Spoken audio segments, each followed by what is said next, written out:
And now, the best 60-ish seconds of your week. It's July the 4th, Independence Day, and I hope that wherever you are, you're celebrating in grand and glorious fashion with family, friends, and loved ones the independence of the greatest nation in the history of the world. After all, John Adams told us to do that, to celebrate and mark the day with pyrotechnic displays and with parades and games and sports and every manner of celebration.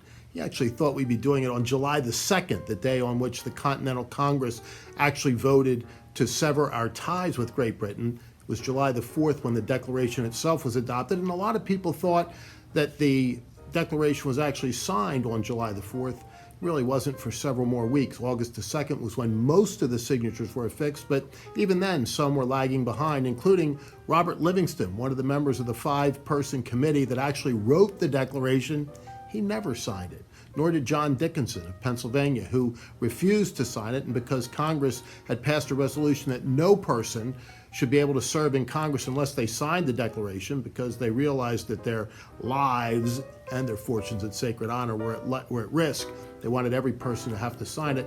Dickinson left the Congress, but actually took up arms in support of the cause of the fight for freedom and became a brigadier general in the Pennsylvania militia.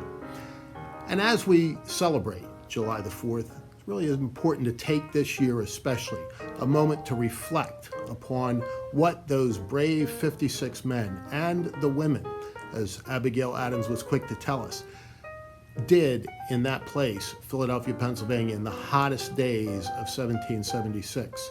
It was a grand experiment, and it's still going on today, and no, we're not perfect, but we are by far the most exceptional nation in all of human history. And we have so much for which to be truly grateful and thankful. And as so many today, unfortunately, are trying to either rewrite history or erase it altogether, it's especially important for us to retrace the true history of this great country and what really went on, and to not only celebrate it, but to make sure that our children and our grandchildren carry on what was begun in Philadelphia in 1776, because those truths, which the founders held to be self-evident, are as important and maybe even more so today than ever before. Since it all began here in Pennsylvania, my home state, Pennsylvania used to have the state motto of America starts here. Some other states didn't like that so much, so we did away with it. But it really did start here. And so, since I'm a Pennsylvanian, I thought I'd just share with you one quick Pennsylvania-centric story having to do with our governor, Tom Wolf, who at one point was called the most liberal governor in America. Now, that's tough to do, considering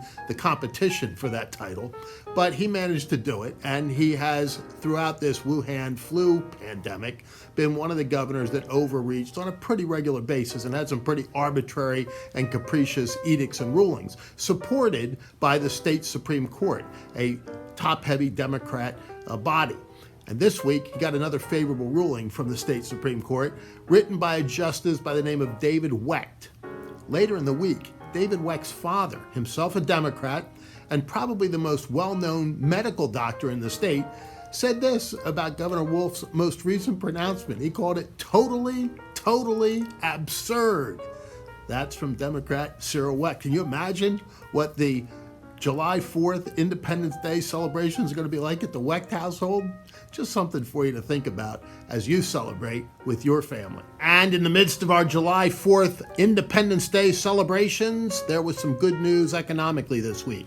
The market hit its best quarter since 1987. Now, putting it into perspective a little bit, we have to remember that March of this year didn't look so good for the markets, as on the 23rd we hit record lows, but the comeback has been very significant, with the Dow now hovering around the 26,000 mark and the NASDAQ in record territory above 10,000, and a lot of indications that there is room for growth above, and that we may, in fact, with a really strong fourth quarter and a decent third quarter, have a pretty good year after all, despite the interruptions, lockdowns, etc.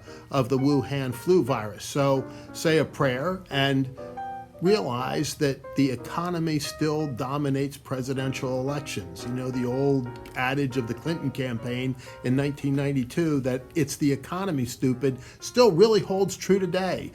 Ultimately, people vote their pocketbooks, and if the economy is strong and the candidate who can best show the American people that he has a distinct plan for taking the country forward and for bringing back the economy as strong as it was at the beginning of 2020 and for restoring some stability to our social life, is going to be the next president. Stay tuned. Finally, with some sad news this week, we lost some great people. Hugh Downs for one, but I want to focus on two. Carl Reiner, amazing man, I know, a liberal Democrat, but still someone whose 98 years allowed him 7 decades of comedic genius. From the Dick Van Dyke Show, an iconic program, to his time with his buddy Mel Brooks. Who can forget? From Steve Allen in vaudeville to the 2,000-year-old man, that duo and all the laughs that they brought us. And Beth Holtz, the wife of legendary football coach Lou Holtz, who passed away after a more than 20-year battle with cancer. It was first discovered while Lou Holtz was still coaching at the University of Notre Dame. Remember, he won a national championship there. And she battled that with valor and grace for all these years until she passed away this last week. So may they all rest in peace. May light perpetual shine upon them. And may all of us enjoy Independence Day, because that is the best 60-ish seconds of your week.